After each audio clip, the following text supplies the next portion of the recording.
Merci beaucoup.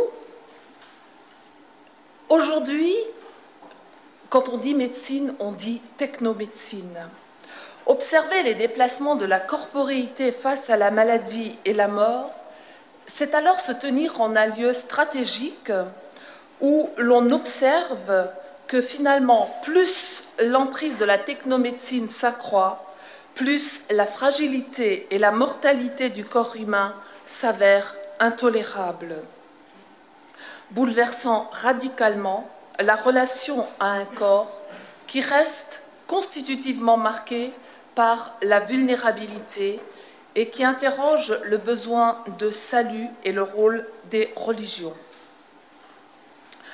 Nous visiterons 3 lieux, celui de la corporéité informée par la technomédecine, celui d'une éthique assumant la vulnérabilité et le désir de vivre vivant, de demeurer vivant jusqu'au bout, enfin celui d'une théologie mettant sa foi en un Dieu fait chair humaine, vulnérable et mortel. La corporéité informée par la technomédecine. L'annonce d'un diagnostic grave, même attendu, provoque toujours un choc. L'acte de parole qui informe entre au-dedans du corps sujet où il déforme autant qu'il reforme. Avoir une maladie, c'est être malade, au moins en français. Face au diagnostic et au pronostic d'une maladie grave, le corps, ce fidèle compagnon du désir de vivre, se révèle soudain d'une insoutenable vulnérabilité. Il découvre sa fragilité constitutive et sa mortalité. Et cela est d'autant plus intolérable qu'il a intériorisé les normes sociétales autour de la santé et qu'il se retrouve finalement en porte-à-faux entre sa corporéité à vivre et la corporéité dont à ce moment-là il fait l'expérience. La corporéité à vivre, corporéité technologique, au sens où cette corporéité consent aux biotechnologies, condition sine qua non pour en bénéficier. Elle reste certes dans le brouillard, mais s'avère d'autant plus prégnante et radicale qu'elle avance masquée sous les traits de l'homme augmenté et amélioré par un enhancement qui vise à faire exploser les capacités humaines et à conduire à la mort de la mort. Parmi les déplacements opérés, j'en retiens 2. D'abord, la normativité du concept de santé en tant que bonheur, beauté ou bien-être. Elle signifie que la corporéité doit se conformer à la santé parfaite par tous les moyens technologiques à disposition. Elle est sociétalement intériorisée. Et ainsi, le corps tantôt résume le jeu, tantôt s'en sépare dans un dualisme où il est simple objet instrumental ou encore réalité accidentelle à dépasser. Comme l'a écrit Thévenot, cet enlisement du sujet dans son corps lui rend très difficile un minimum de distance par rapport à la douleur, à l'angoisse, d'où l'augmentation de la consommation d'anxiolytiques, de demandes d'euthanasie. Un second déplacement prolonge le premier en défaisant les liens espace-temps. Le corps séparé de l'esprit psyché se réduit à sa consistance biologique et doit être dépassé au profit du virtuel, de l'intelligence artificielle qui seule convient au désir d'immortalité et de mobilité par-delà l'espace-temps. Guibaud dira « Le corps, voici l'ennemi ». Nouvelle pudibonderie où l'on cache, refoule la vie avec ses odeurs, ses sueurs, ses plaisirs et ses imperfections.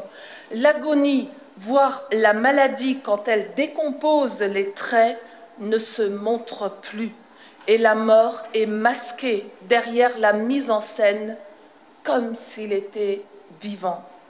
Notons que parfois, paradoxalement, cette non-expérience de la corporéité se retourne contre elle-même. Certaines pathologies, et j'y reviendrai comme le cancer, sont alors interprétées comme une chance pour sortir du monde virtuel et retrouver des sensations charnelles. En face de cette corporéité technologiquement informée, une corporéité vécue déconcertante. Quand est annoncée une pathologie grave, voire la mort prochaine, le corps imaginaire se dérobe et fait entrer dans une expérience périlleuse, mettant à l'épreuve l'existence tout entière. Le recours à la technologie alors s'impose et souvent réussit à colmater les brèches, mais sans pouvoir complètement masquer la fragilité constitutive qui découvre une corporéité déconcertante, plongeant dans la Hilflosigkeit. Or, la médecine, dans sa recherche de l'objectivité clinique, ne sait pas accueillir ce bouleversement. Elle rabat l'épreuve de l'homme souffrant sur les signes objectifs, rationnels, diagnostiqués sur le corps, accessibles à l'investigation clinique et non le corps propre. Cela ne manque pas d'intérêt puisque cela a contribué aux performances de la médecine moderne. Mais à force de fonctionner ainsi, en recherchant l'efficacité à tout prix, jusque dans l'organisation fragmentée des systèmes de santé, elle sépare non seulement l'être de son corps, mais son corps de son corps, ouvrant à une perception morcelée, disloquée de la corporéité. Quant aux ressources spirituelles disponibles qui pourraient unifier par le biais de leurs symboles, elles sont souvent soit reléguées dans la sphère du privé ou tues par la pudeur laïque, soit dénigrées sur l'autel de la technique avec ses propres dieux. Alors, le corps propre réagit. Tantôt, il se plie à la normativité sociétale intériorisée et parfois ajoute de la vulnérabilité à la fragilité diagnostiquée, et c'est une pathologisation du désespoir. Tantôt, surtout s'il est accompagné, il se saisit de sa vulnérabilité corporelle pour assumer sa vulnérabilité existentielle constitutive. En quoi le diagnostic de maladie grave ou de proximité de la mort peut devenir une épreuve de l'essentiel et donner lieu à un sursaut autant qu'à un déplacement intérieur visant à vivre sa vie jusqu'au bout et à contribuer à ce que j'appelle, et c'est ma deuxième partie, à une éthique pour demeurer vivant jusqu'à la mort.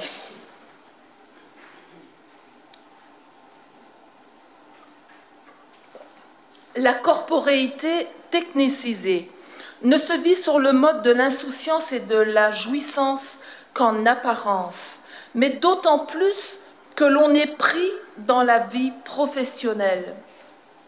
Avec la maladie grave, elle doit faire face à un décalage déconcertant, d'une inquiétante étrangeté.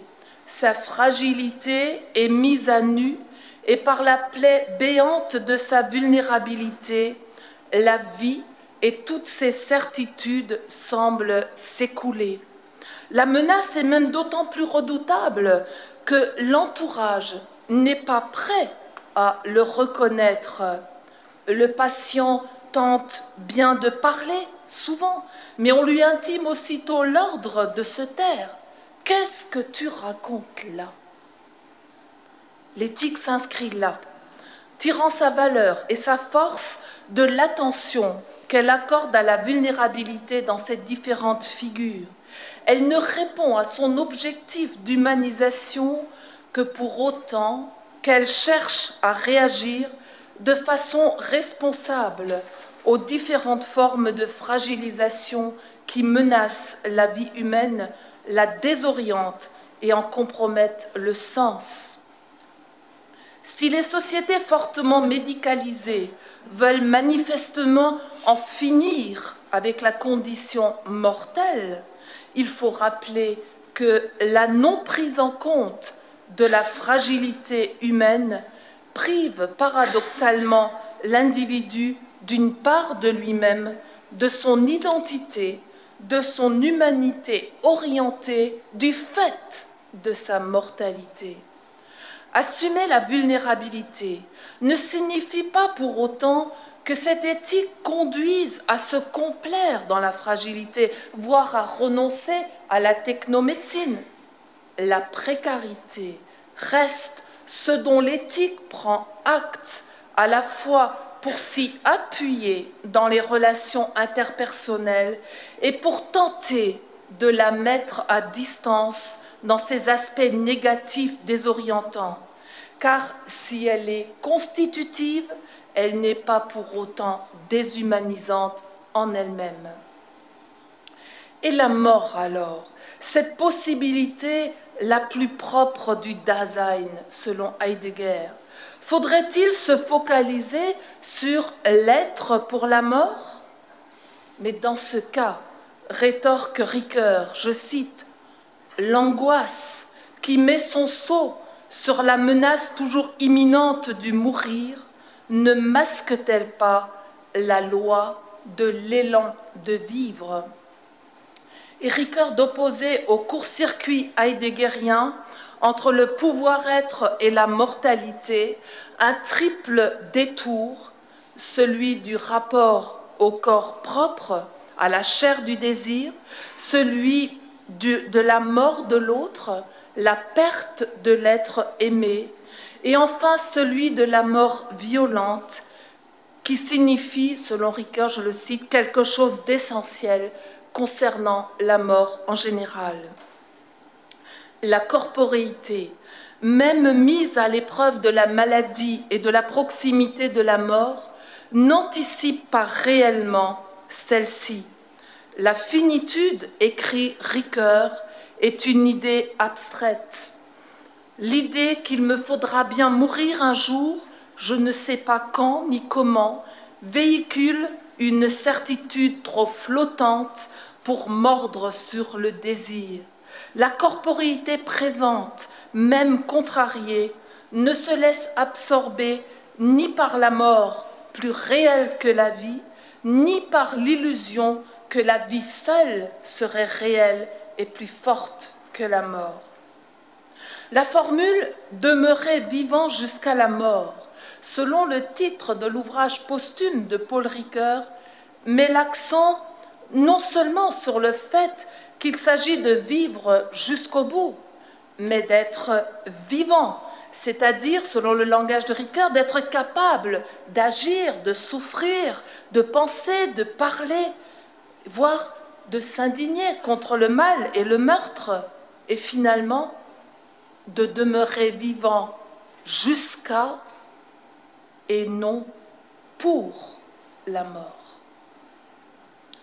Cette perspective éthique, appuyée à la fois sur l'attention à la vulnérabilité et le désir de vivre, peut ouvrir la corporéité à une épreuve de l'essentiel. Elle envisage en effet les personnes mourantes, dans la limite de leur capacité relationnelle, non comme des moribonds déjà morts, mais comme des vivants, ce qu'il ne manque pas de nous rappeler parfois. Exemple, il y a quelques jours, une femme sonde son mari somnolent. « Tu te souviens que le prêtre était là hier ?» Réponse. « Tu crois que j'ai déjà un pied dans la tombe ?» L'homme mourra le lendemain, mais en attendant, il était encore bien vivant. Dans le documentaire de Chaudier sur les soins palliatifs, le spectateur est frappé par les corps frêles, des sentiments à fleur de peau, mais les vies ne sont pas suspendues à la seule attente de la mort, ni anéanties par le fait de regarder leur fragilité en face. Au contraire, la vie y est intense. D'ailleurs, atteint d'une maladie neurodégénérative, le père du réalisateur l'illustre avec cette phrase « La fragilité du cristal n'est pas sa faiblesse, au contraire, c'est ce qui en fait la beauté. Néanmoins, la vulnérabilité n'est que rarement assumée de façon spontanée. La prégnance du modèle technicisé empêche souvent l'interrogation existentielle et laisse s'effilocher les ressources philosophiques, religieuses qui pourraient donner sens à l'existence blessée. La maladie grave, la mort d'un proche peuvent alors représenter un poids d'absurdité qui plonge dans le désespoir. Cependant, elles ne sont pas rares ces personnes qui, devant les aléas, et en particulier devant une expérience d'excès, j'ose dire expérience d'excès pour aussi inclure ici l'idée de l'excès du bien qui peut avoir le même effet, je dirais, sur la corporéité que l'excès de cette mortalité qui me vient en pleine figure. Eh bien, ces aléas peuvent fonctionner comme une altérité radicale qui, à l'inverse de ce que je viens de dire, peut faire tomber les barrières du socialement convenu, provocation à se risquer dans une démarche nouvelle. Les blogs de personnes malades recèlent ainsi d'histoires qui racontent un voyage initiatique, selon l'expression de Baquet, vers une nouvelle façon d'envisager l'existence. Tout se passe finalement comme si le travail de consentement à sa vulnérabilité permettait finalement de consentir aussi à un essentiel, jusqu'alors noyé dans le contingent et le banal, et à mettre le temps restant à vivre au service de cet essentiel qui a à voir avec le désir de vivre pleinement et avec la vie donnée, offerte comme un héritage. La révélation photographique ou la passoire donne une image de cela. À travers sa corporéité blessée, trouée, le sujet laisse s'écouler l'accessoire pour retenir et valoriser l'essentiel, pour se décrisper lentement en laissant aller ce qu'il perçoit à présent comme éphémère et inconsistant et vivre pleinement. Ce que dit aussi le grec aletheia ou encore le mot français développement, enlever les voiles, l'allemand Entwicklung, die Wickeln wegmachen, la vérité de l'existence, son épanouissement, ne se découvre qu'en défaisant les enveloppes extérieures, ces couches d'accessoires que l'on ajoute pour soi-disant se protéger pendant presque toute une vie et qui colmatent les brèches à travers lesquelles l'humanitude cherche à circuler et à se vivre. Certes, cette expérience sera encore douloureuse et demandera du temps. Certains reculeront.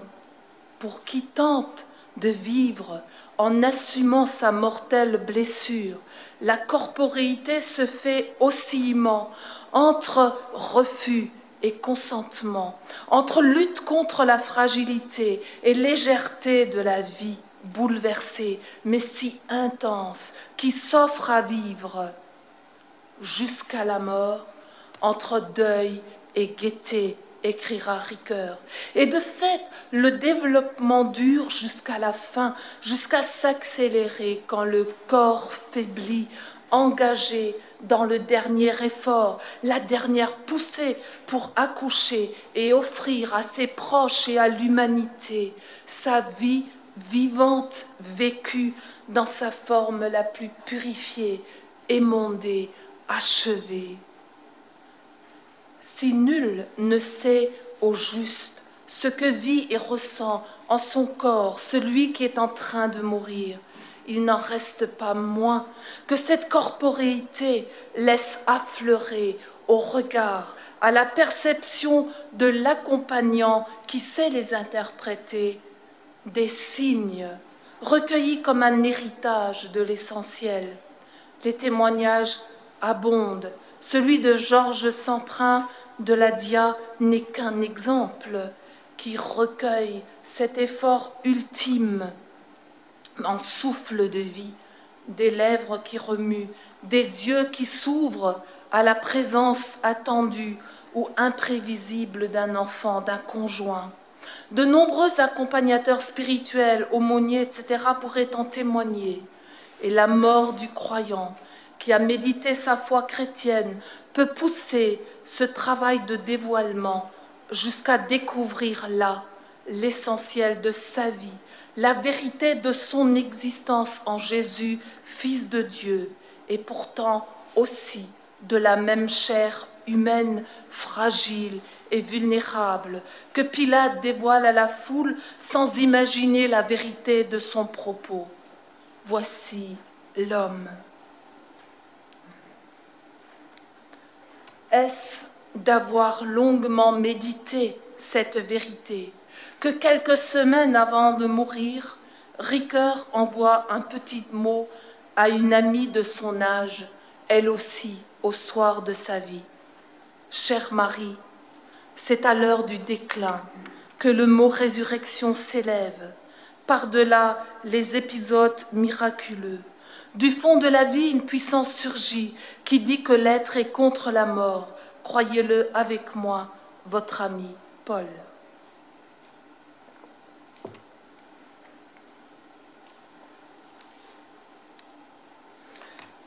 Quel pas nous fait faire alors la théologie autour d'un fils crucifié, ressuscité? C'est à l'heure du déclin que le mot résurrection s'élève. Faut-il donc accepter la fragilité radicale pour reconnaître enfin l'essentiel, voire le désirer, jusqu'à laisser surgir ce que ressusciter veut dire? Certes, il n'est jamais facile d'être diminué et de mourir, ni pour le croyant, ni pour l'incroyant. Et si l'altérité radicale de la mortalité met chacun au défi de répondre du sens global de son existence en puisant dans les ressources culturelles, religieuses à disposition, la foi chrétienne pousse la dynamique du demeurer vivant jusqu'à la mort, jusqu'au bout. Elle transforme la brèche de la vulnérabilité radicale de la mortalité en ouverture, donnant aux croyants d'unir sa mort à celle du Fils et ainsi de participer dans un même mouvement à sa résurrection. Mais attention, cela ne veut pas dire qu'elle épargne du vertige abyssal et de la confrontation aux affres de la mort. En fait, au moment où je suis provoquée à la reconnaissance de ma vulnérabilité et à l'unir à celle du Christ, je suis aussi déplacée et dans ma foi et dans ma relation à mon corps, car je découvre un Dieu qui donne toute sa mesure dans la faiblesse et non dans la force, un Dieu qui n'abolit pas la corporéité, mais qui à la fois la valorise et la relativise, un Dieu qui ne sauve pas de la vulnérabilité, mais dans la vulnérabilité. Le royaume de Dieu inauguré en Jésus, ce royaume est un horizon d'espérance qui peut changer quelque chose de profond dans cette dernière phase de l'existence. J'avance un peu parce que je vois que j'ai déjà un peu dépassé l'heure. La juste relation au corps, j'en ai déjà parlé. Voilà. Je crois que cet aspect sauvé dans sa vulnérabilité, je voudrais y insister un peu, est important. Quand est annoncée une pathologie, la foi chrétienne n'a pas de réponse toute faite. Elle propose un cheminement en Christ qui articule le vouloir vivre et le devoir mourir. Et l'épisode du serpent d'airain au livre des Nombres, que j'en reprends dans l'Évangile, est tout à fait intéressant. Alors que spontanément, l'on imagine la guérison comme une éradication pure et simple du mal, opération quasi magique et sans lutte, voilà que Dieu, dans le désert, permet à son peuple de se saisir du mal qui le touche. La libération d'Égypte avait été un moment grandiose, mais maintenant il faut faire face à la rudesse du quotidien. Or, au lieu de lutter créativement, le peuple adopte une attitude régressive d'immaturité. Il récrimine. Dieu repousse cette requête d'immédiateté qui consisterait à pourvoir à tout et finalement d'être un tout pour son peuple, une idole. À la place, et c'est la première étape de sa pédagogie, il envoie des serpents dont la morsure fait mourir. En d'autres termes, si au lieu de lutter contre le mal, vous lui donnez prise, vous mourrez. Confronté à la radicalité de la perspective de la mort, le peuple comprend, implore Dieu, mais là encore Dieu répond, non en abrogeant le mal, mais en ordonnant à Moïse de forger un serpent en métal et de le mettre sur un étendard. Quiconque aura été mordu et le regardera restera en vie. En d'autres termes, Dieu ne supprime ni la vulnérabilité ni la finitude. Les serpents continuent d'inquiéter et de mordre. Les humains restent mortels. Dieu leur demande au contraire de regarder en face fragilité et mort, afin qu'ils prennent conscience de la radicalité de leur vulnérabilité et que, l'unissant à celle du Christ en sa mort, ils puissent en lui accueillir aussi sa résurrection. Un tel don est donc à la fois grâce et consentement, et le Christ passe par la même grâce, consentement, car la résurrection non plus n'abolit pas la vulnérabilité. Le ressuscité apparaît avec les marques de sa passion, trace de mémoire, autant qu'invite à un travail de consentement, à l'instar de Jésus dans la lettre aux Hébreux, dont on note qu'au jour de sa chair, tout fils qu'il était, il apprit par ses souffrances l'obéissance. La mort, cependant, ne l'oublions pas, et c'est ma dernière partie, est une inconnue. La foi chrétienne invite à en prendre soin, qui ne détourne pas son regard de ce qui fait mal, mais convie à regarder en face la blessure de cette croix pour y déceler les traces de la présence de celui qui vient et renouvelle toutes choses. Comment cela se fera-t-il ? Eh bien, le Saint-Esprit descendra sur toi. Réponse de l'ange à Marie. Pas d'autre précision concrète. Et de fait, nul ne sait ce que sera son expérience de la mort. Jésus a dû, tout fils qu'il était, traverser l'effroi de la mort. Ses disciples peuvent à leur tour être tourmentés, et cela peut leur paraître déconcertant. La mort représente en effet l'ultime expérience de vulnérabilité, l'inconnu par excellence devant laquelle personne ne sait au juste comment il réagira. La certitude du croyant de la franchir avec et en Christ peut transfigurer le moment ultime, mais parfois semble aussi se déliter au moment ultime. Flancher avec ce corps qui flanche, sans respecter la vie de disciple. Car voilà que des petits, des pauvres, des ouvriers de la 11e heure, des peureux meurent comme s'ils avaient passé leur vie durant à méditer la parole du Dieu de Jésus-Christ. Et qu'inversement, des hommes et des femmes croyants, fervents, depuis toujours, n'en finissent pas de mourir, tourmentés par la peur, le doute, l'angoisse de paraître devant Dieu, comme si la résurrection n'était point. Dans le dialogue des Carmélites, Georges Bernanos se saisit de cette question à un moment où lui-même, catholique fervent, est en phase terminale d'un cancer. Son personnage principal, Blanche Laforce, incarne sans doute ses propres sentiments devant la mort qui se profile. Nous sommes à l'aube de la Révolution française, une période de terreur. Blanche est une jeune aristocrate en proie à la peur depuis la naissance, qui ne se sent pas capable d'affronter le monde et entre au couvent pour y trouver, espère-t-elle, un refuge. Mais la violence populaire franchit les grilles du Carmel et les carmélites vont être condamnés à la guillotine, comme vous savez. Pour Blanche, tout se passe comme si la terrible agonie de la prieure celle qui est ici appelée la mère, l'avait mystérieusement libérée de sa peur viscérale, comme si elles avaient échangé le vêtement de leur mort respective. Je ne lis pas tout le texte, mais Constance, qui est une de ses sœurs du couvent, dit « On dirait qu'au moment où Dieu finalement donne la mort à notre cher prieur, il se trompe de mort, comme s'il se trompait de vêtements, laissant le bon vêtement au vestiaire pour que quelqu'un d'autre puisse mourir de façon légère, libérée. » Et ce sera effectivement le cas de Blanche. On ne meurt pas chacun pour soi, c'est la phrase encore de Constance, mais les uns pour les autres, ou même les uns à la place des autres, qui sait. La mort, j'en arrive à ma conclusion, peut donc bien rester une inconnue qui fait plus ou moins peur. Les croyants n'en savent pas moins, d'une foi tremblotante ou plus affirmée, qu'ils meurent en Christ et seuls et en communion les uns avec les autres, communion des saints, pour ressusciter en lui.